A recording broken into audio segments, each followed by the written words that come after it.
주진우의 이슈 해설. 주진우의 이슈 해설. 구독, 좋아요, 알림 설정 부탁드립니다.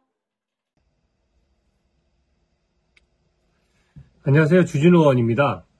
오늘 대선 선거일 바로 직전인데 이재명 후보가 직접 대형 사고를 쳤습니다. 굉장히 큰 이슈여서 제가 바로 방송을 시작하는데요. 이재명이 사법부와 자기 공직선거법 사건 관련해서 특히 대법원과 소통했다는 내용을 스스로 털어놨거든요. 굉장히 큰 겁니다. 그 권력자가 재판 결과도 있기 전에 이 재판 결과를 미리 듣고 그랬다는 걸 의미하는 거거든요. 이게 사실상 범죄 행위를 자백한 거와 마찬가지고요. 이런 내용입니다. 자기가 사법부한테 들어보니 빨리 기각해주자, 깔끔하게 좀 기각을 해주자 이런 말을 미리 들었다는 겁니다. 근데 나중에 알고 보니 어느 날 그 결과가 뒤바뀌어 있더라 이런 거거든요.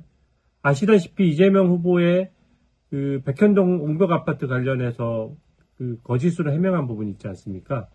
자기가 직접 다 인허가 해주고 해놓고 마치 국토부 협박 때문에 어쩔 수 없었던 것처럼 얘기를 한 그 부분이 있었는데 그 부분과 관련해서 자기가 미리 대법원 판결도 있기 전에 깔끔하게 정리해주겠다, 기각해주겠다는 얘기를 들었다는 것이고 근데 나중에 중간에 뭔가 결과가 바뀌었다.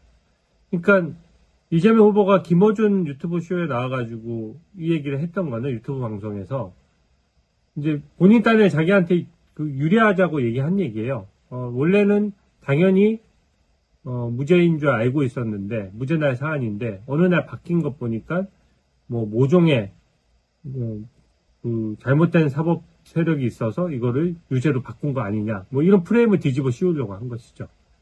그러니까 대법원을 직접 공격하고 현재 대법원장인 조희대 대법원장을 공격하기 위해서 미리 알아본 결과와 실제 결과가 달랐으니 뭔가 뒤에 음모가 있다라는 음모론을 펼치려고 한 겁니다. 근데 그러면서 자기가 막 이게 사실 특종인데요 라고 하면서 몰래 처음 이거를 공개하는 것처럼 얘기를 했어요. 그 얘기는 뭐냐면 이 얘기가 진실이라는 거죠. 그래서 사법부와 뒤로 몰래 소통하고 있다는 그 자백을 한 게 된 겁니다. 빨리 기각해주자, 깔끔하게 그랬다고 한다라고 하면 저희가 당장 의문이 들죠. 그럼 누구로부터 들었느냐? 대법원의 어느 대법관, 어느 판사로부터 그 내용을 누구를 통해서 전해 들었느냐? 이게 문제거든요. 그리고 요번에 그 이재명 유죄라는 과정에서도 10대 2로 10명이 유죄 취지로 결정하고 2명의 대법관들은 무죄 취지로 했거든요. 근데 2명의 대법관들의 결정문을 보면 굉장히 정치적이라는 것을 알 수 있습니다. 그러니까 사법부 내에서도 우리법연구회라든지 인권법연구회 같은 이념 편향적인 데들이 있다 보니까 거기 출신들이 뭔가 민주당과 내통하는 거 아니야 라는 의심만 하고 있었는데 이거를 당사자가 스스로 자백을 한 꼴이죠. 그러면서 이 발상이 놀라운 게요. 이재명이 이런 얘기도 직접 했습니다. 사람 사는 세상이기에 없을 수 없다. 이게 무슨 말이죠? 사람 사는 세상이니까 다 이렇게 재판 결과 미리 알아봐도 된다 이런 건데 국민 여러분 우리가 민사재판을 할 수도 있고 형사재판을 할 수도 있고 이혼소송이 됐든 전세소송이 됐든 소송을 할 수가 있는데 재판 결과 미리 아실 수 있나요? 변호사도 미리 알 수가 없어요. 그래서 재판 선고 결과 갔을 때 마음 졸이면서 기다리는 것 아닙니까? 재판 결과를 미리 알려준다는 것은 재판 내용이나 결과에 대한 조율도 가능하다는 뜻이 되거든요. 빨리 기각해주자, 깔끔하게 기각해주자. 이런 것들이 기각해주자는 또 뭐죠? 이 사안이 법리에 따라서 공직선거법 위반에 유죄면 유죄고 무죄면 무죄인 것이지 기각을 해주는 건가요? 그래서 이 부분은 사람 사는 세상에 없을 수 없다가 아니라 정말로 권력자가 이렇게 해서는 안 되고 입법, 사법, 행정이 정확하게 권력 분립이 돼야 되는 것인데 이재명식 사고를 알 수가 있어요. 사람 사는 세상에 다른 사람들한테는 없는 제도 뒤집어 씌우고 말이죠. 본인 거는 내 거는 뭐 사법부에서 미리 알려줘도 너무 당연하고 사람 사는 세상이 그렇게 할 수 있는 거 아니냐, 이런 내용이고요. 이재명 후보가 이 정도 되면 국민 앞에 직접 밝혀야 됩니다. 이게 선거 바로 전날이에요. 이거 밝히지 않으면은 사법부를 침탈하고 일종의 사법농단이 있었다는 거를 자백하는 꼴이거든요. 적어도 누구로부터 재판 결과를 미리 들었는지, 그 바뀌었다는 말은 어떤 경위로 어떻게 들었는지를 밝혀야 되고요.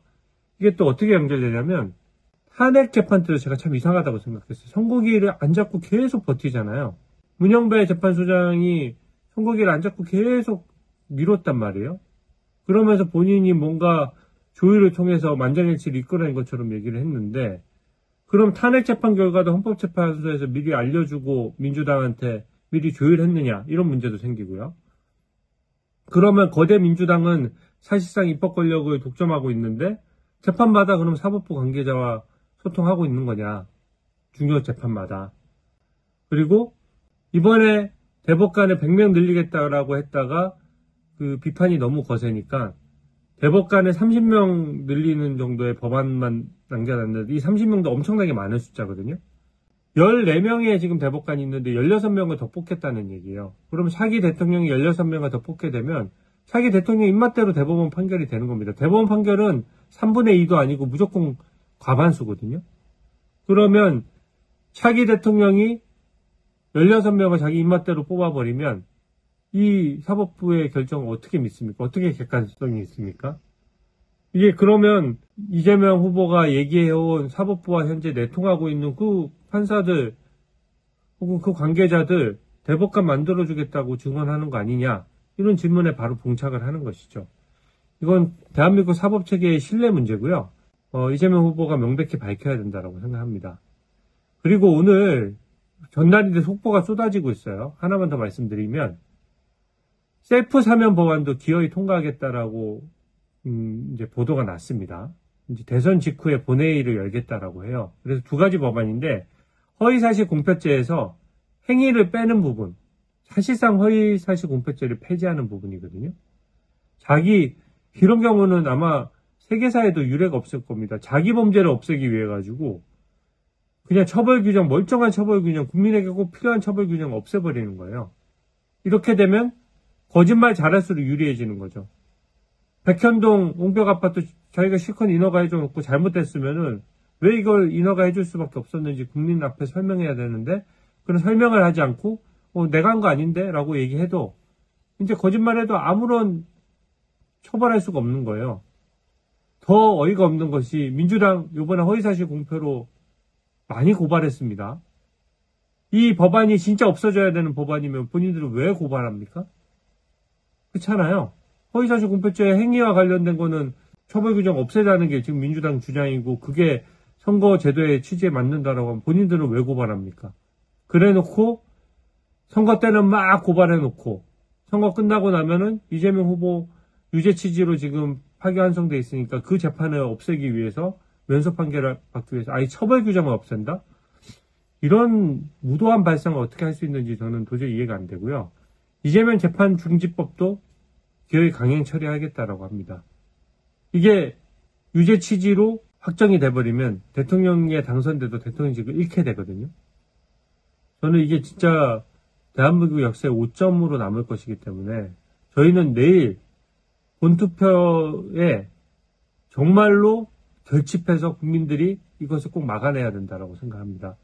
사법이나 입법의 영역에서 이런 독재체제를 막지 못한다면 결국은 표로서 막는 수밖에 없어요. 이게 지금 우리 대대손손 부끄러울 만한 법안이고 상황이거든요. 이렇게 사법부와 내통하고 자기 있는 재판은 다 멈추게 하고 자기가 유죄로 확정적으로 되어 있는 것은 그 유죄를 안 받기 위해서 처벌 규정 자체를 없애버리고, 이런 독재가 어디 있습니까? 이거 진짜 나쁘끄러운 짓이고 진짜 세계에 아마 정말 대한민국 국민이라고 자랑스럽게 얘기하기 힘들 정도의 일들이거든요. 저는 내일 투표장에 나가는 거는 역사적 의무라고 생각합니다. 그리고 김문수 후보를 결집해야 됩니다. 지금 한가하게 무슨 미래를 대비하고 뭐 이렇게 한다는 얘기를 할 때가 아니에요. 저는 김문수 후보 외에 다른 후보한테 가는 표는 전부 다 사표고 당선될 가능성이 아예 없는데 버리는 표가 되는 거거든요. 그 버리는 표를 가지고 그것 때문에 만약에 우리가 이재명이 선거에서 이겨서 이 무도한 법들도 다 통과시키고 사법부와 내통하는 세상, 권력자는 재판 안 받고 권력자와 일반 국민이 차별받는 세상 만들어서는 안 된다라고 생각하고 반드시 내일 투표장에 나오셔서 꼭 이번 김문수 후보를 뽑아주시기 바랍니다. 오늘 해설은 이것으로 마치겠습니다. 감사합니다. 주진우의 이슈 해설